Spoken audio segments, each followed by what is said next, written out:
Mahkamah Agung bentuk tim periksa Hakim Kasasi perkara Ronald Tanur. Mahkamah Agung, MA, membentuk tim untuk memeriksa hakim yang putuskan kasasi Ronald Tanur. Ronald Tanur jadi terdakwa terkait perkara penganiayaan Dini Sera Afrianti hingga ke tingkat kasasi.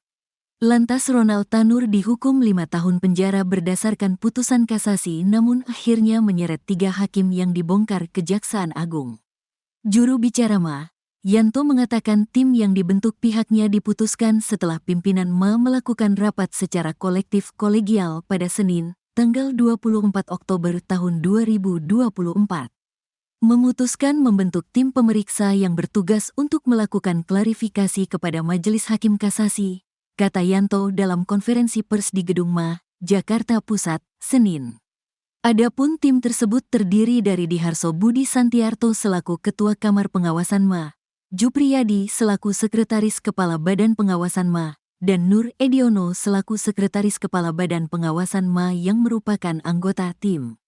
Kepada masyarakat untuk memberi kepercayaan dan waktu kepada tim untuk melakukan tugas tersebut, selanjutnya menunggu hasil klarifikasi yang digalakkan oleh tim tersebut, ucapnya. Sebelumnya, Kejaksaan Agung RI menetapkan ex-pejabat tinggi Mahkamah Agung yakni Zarof Richard alias ZR sebagai tersangka pemufakatan suap kasasi untuk terdakwa Ronald Tanur. Adapun Zarof Richard diduga melakukan pemufakatan jahat dengan pengacara Ronald Tanur yakni Lisa Rahmat, LR, untuk memuluskan pengajuan kasasi kliennya di MA terkait perkara penganiayaan terhadap Dini. Setelah dilakukan pemeriksaan Jumat tanggal 25 Oktober tahun 2024, jaksa penyidik pada Jampitsus menetapkan 2 tersangka karena ditemukan bukti permulaan yang cukup adanya tindak pidana korupsi, yaitu pertama ZR selaku mantan pejabat tinggi Mahkamah Agung, ucap Direktur Penyidikan pada Jampitsus Kejagung RI, Abdul Kohar dalam jumpa pers di Gedung Kejagung RI, Jumat, tanggal 25 Oktober tahun 2024. Kohar menjelaskan pemufakatan jahat antara Zarof dan Lisa mencoba menyuap hakim pada tingkat kasasi yang mengadili perkara Ronald Tanur dengan memberikan uang 5 miliar rupiah. Dari persekongkolan itu Lisa menjanjikan uang senilai 1 miliar rupiah kepada Zarof sebagai bentuk balas jasa. LR meminta ZR agar ZR mengupayakan Hakim Agung tetap menyatakan Ronald Tanur tidak bersalah dalam keputusan kasasinya, ungkap Kohar.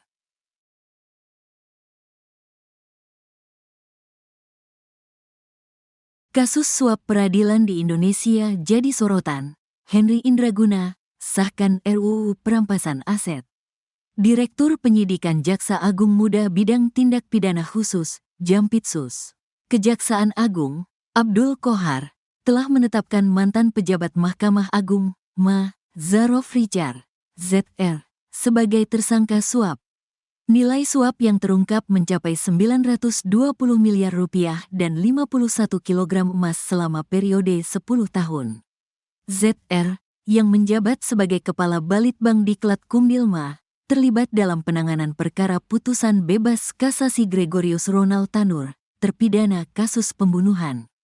Wakil Ketua Dewan Pembina DPPK, Prof. Henry Indraguna, menilai penetapan ZR sebagai tersangka mencerminkan kondisi peradilan yang bobrok di Indonesia. ZR dengan berbekal uang 5 miliar rupiah meminta agar perkara pembunuhan Dini Sera dengan tersangka Gregorius Ronald Tanur diputus bebas di Pengadilan Negeri Surabaya, ungkap Henry, Senin, tanggal 28 Oktober tahun 2024. Henry menambahkan bahwa penemuan uang yang diduga hasil pengurusan perkara menunjukkan praktik jual-beli vonis hukum yang mengabaikan rasa keadilan masyarakat. Pengungkapan suap ZR ini menunjukkan betapa bobroknya dunia peradilan di Indonesia, tegasnya. Henry menyebutkan bahwa Indonesia sudah dalam kondisi darurat korupsi, yang berpotensi menimbulkan krisis kepercayaan masyarakat terhadap hukum. Dengan adanya kasus ini, diharapkan masyarakat dapat lebih memahami pentingnya reformasi dalam sistem peradilan guna mencegah terulangnya praktik korupsi di masa depan. Dinamika krisis kepercayaan di masyarakat terhadap hukum di Indonesia semakin akut, katanya. Ia berharap pemerintahan Prabowo Gibran segera melakukan penataan sistem peradilan dengan prinsip transparansi dan akuntabilitas. Henry juga menekankan pentingnya segera mengesahkan rancangan undang-undang RUU perampasan aset sebagai bagian dari upaya pemberantasan korupsi. Jika bersih, mengapa takut kepada pihak-pihak yang tidak terlibat dalam praktik korupsi? Seharusnya mereka mendukung pengesahan undang-undang ini, ujarnya. RUU perampasan aset dirancang untuk memperkuat upaya pemberantasan korupsi di Indonesia dengan menjerat tidak hanya pelaku kejahatan tetapi juga aset yang diperoleh dari hasil tindak pidana. Langkah ini diperlukan untuk memastikan penegakan hukum yang lebih maksimal dan efektif, tutup Henry.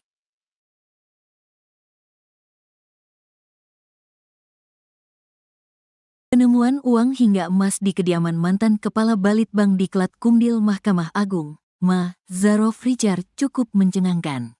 Pasalnya, jumlah uang hingga emas milik Zarof Richard yang disimpan di rumahnya mencapai 1 triliun rupiah. Penyidik Kejaksaan Agung, Kejagung, menemukan uang tunai berbagai mata uang asing dengan nilai 920.912.303.714 rupiah. 920,9 miliar rupiah, atau hampir 1 triliun rupiah hingga emas antam mencapai 51 kilogram dari rumah Zarof Richard di Senayan, Jakarta dan hotel di Bali. Lalu berapa jumlah harta keseluruhan pria yang disebut-sebut sebagai makelar kasus Dima tersebut? Kejaksaan Agung RI menetapkan ex-pejabat tinggi Mahkamah Agung yakni Zarof Richard alias ZR sebagai tersangka pemfukatan suap pada tingkat kasasi terdakwa Ronald Tanur. Adapun Zarof diduga melakukan pemufakatan jahat dengan pengacara Ronald yakni Lisa Rahmat, LR, untuk memuluskan pengajuan kasasi kliennya Dima terkait perkara penganiayaan. Setelah dilakukan pemeriksaan Jumat tanggal 25 Oktober tahun 2024, jaksa penyidik pada Jampitsus menetapkan 2 tersangka karena ditemukan bukti permulaan yang cukup adanya tindak pidana korupsi, yaitu pertama ZR selaku mantan pejabat tinggi Mahkamah Agung. Ucap Direktur Penyidikan pada Jampitsus Kejagung RI, Abdul Kohar dalam jumpa pers di Gedung Kejagung RI, Jumat, tanggal 25 Oktober tahun 2024. Berikut ini adalah rincian barang bukti yang disita Kejagung dari kediaman Zarof Richard di Jakarta dan Bali. Jakarta, mata uang asing sebanyak 74.494.427 dolar Singapura. Mata uang asing sebanyak 1.897.362 dolar Amerika Serikat, mata uang asing sebanyak 71.200 euro, mata uang asing sebanyak 483.320 dolar Hong Kong, mata uang rupiah sebanyak 5.725.075.000 rupiah. Jika dikonversikan maka setara dengan 920.912.303.714 rupiah, 920 miliar rupiah. Logam mulia yaitu jenis emas fine gold 999.9 kepingan 100 gram sebanyak 449 buah dan logam mulia emas antam kepingan 100 gram sebanyak 20 buah sehingga total logam mulia jenis emas antam seberat 46,9 kg.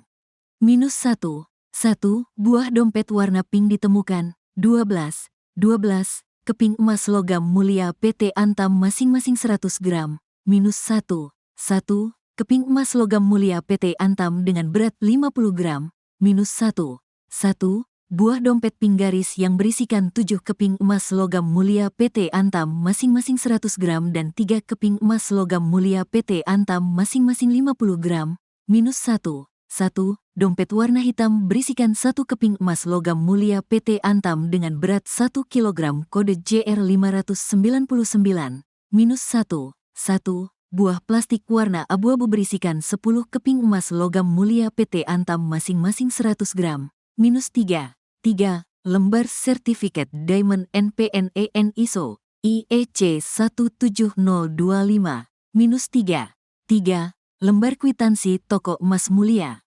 1 ikat uang tunai pecahan Rp100.000 sebanyak 100 lembar totalnya 10 juta rupiah. 1 ikat uang tunai pecahan Rp50.000 sebanyak 98 lembar totalnya Rp4.900.000. 1 1. Ikat uang tunai pecahan Rp100.000 sebanyak 33 lembar totalnya Rp3.300.000. 1. 1. Ikat uang tunai pecahan Rp100.000 sebanyak 19 lembar, pecahan Rp5.000 sebanyak 5 lembar totalnya Rp1.925.000. 1. 1. Ikat uang tunai pecahan Rp5.000 sebanyak 35 lembar totalnya Rp175.000. Uang tunai dalam dompet sebanyak Rp114.000.